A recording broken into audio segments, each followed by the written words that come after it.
History is filled with dramatic tales of kings meeting their end in the most spectacular ways, falling in the heat of battle, succumbing to poison in the shadows, or being betrayed by those closest to them.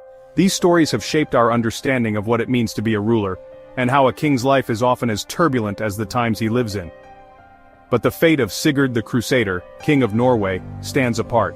A tale so peculiar, it almost defies belief. His end was not written by the sword or by the schemes of rivals, but by the hand of fate in the most unexpected way. After years spent conquering distant lands, braving the unknown and returning home to the adulation of his people, Sigurd's demise was not the stuff of epic songs. He was not felled by a mighty foe, nor did he perish in a blaze of glory. Instead, his death was so ordinary, so shockingly mundane, that it almost seems like a cruel joke played by history itself. This is more than just the story of a king's death. It's a powerful reminder that fate can be more ironic, more unpredictable, than any battlefield. Even the greatest heroes are not immune to the whims of chance. Sigurd I of Norway, the first European king to lead a crusade, survived the fury of storms at sea, the blades of pirates and the chaos of war. He faced dangers that would have broken lesser men, and returned home with tales of triumph and survival. Yet in the end, it was not a grand enemy or a legendary battle that claimed him, but a simple, almost laughable, accident.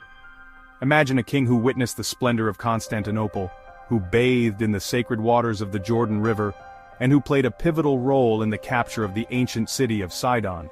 Sigurd's journey took him across continents, through holy lands, and into the pages of legend.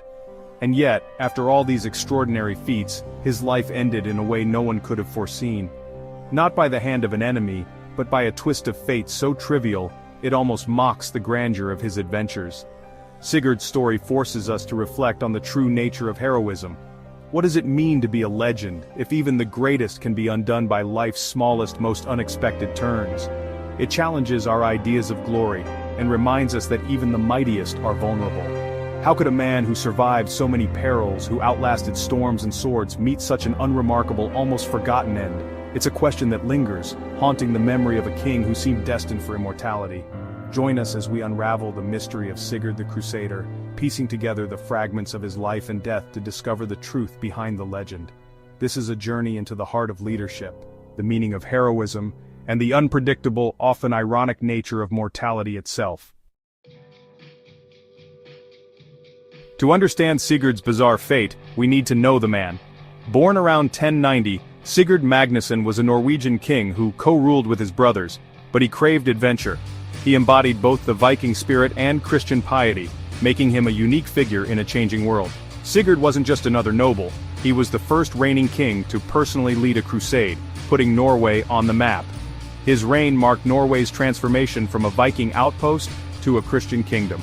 He modernized his realm, supported the church, and looked outward for glory and purpose. At just 20, he gathered 60 ships and 5,000 men for an epic journey to the Holy Land.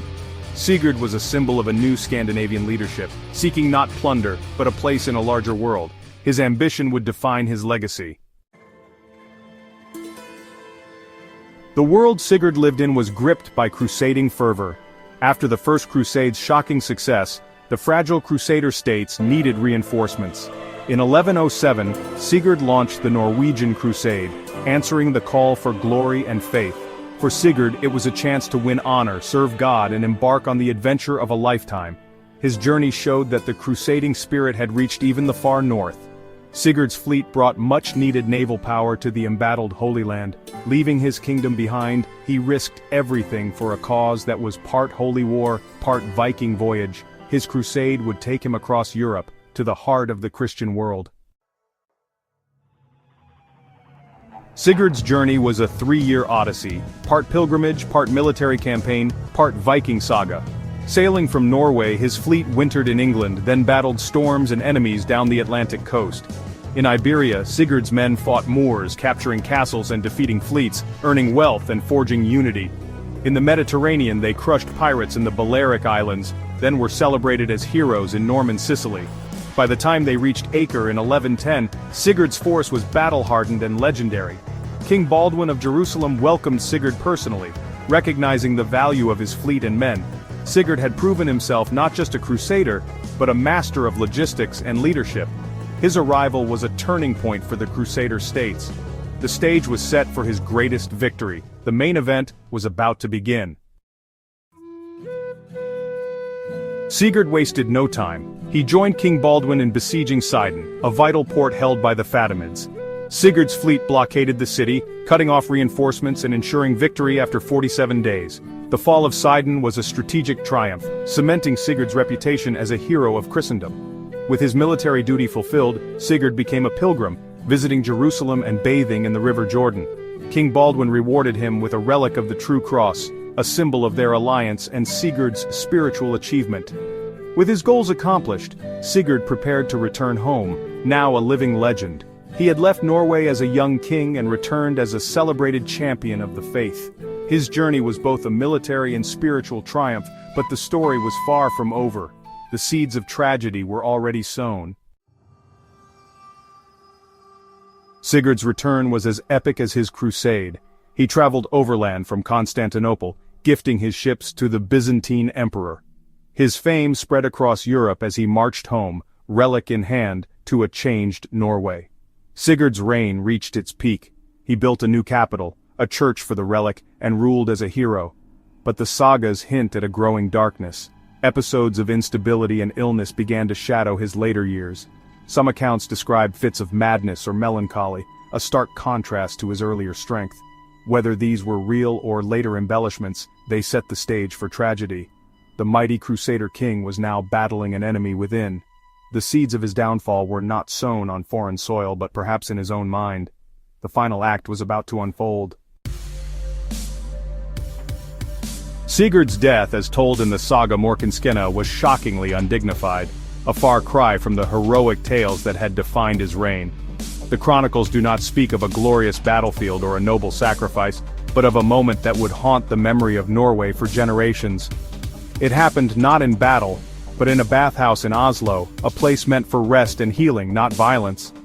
The king, once a symbol of strength and valor, found himself vulnerable in the most ordinary of settings. During a sudden and inexplicable fit of madness, Sigurd lashed out at a retainer with his bare hands and even his teeth, shocking everyone present.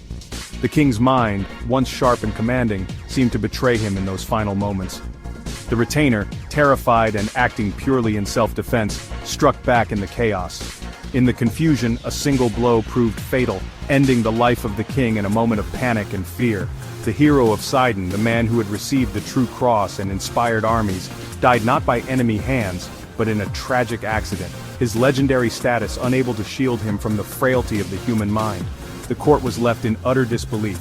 This was no assassination, no plot hatched in the shadows, just a desperate act of self-defense by a loyal servant forced into an impossible situation.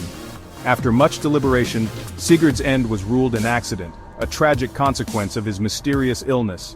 The nobles struggled to make sense of the loss, their king brought low not by sword or spear, but by his own inner demons. On March 26, 1130, Norway lost its Crusader king in the most unexpected way. The news spread quickly, casting a shadow over the land and leaving the people in mourning.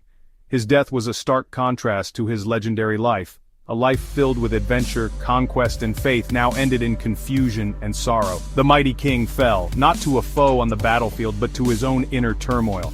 The strength that had carried him through wars and crusades could not save him from himself. In a single, tragic moment the legend was shattered. The crown, once a symbol of unity and power, now lay broken, its promise unfulfilled. Norway would never be the same.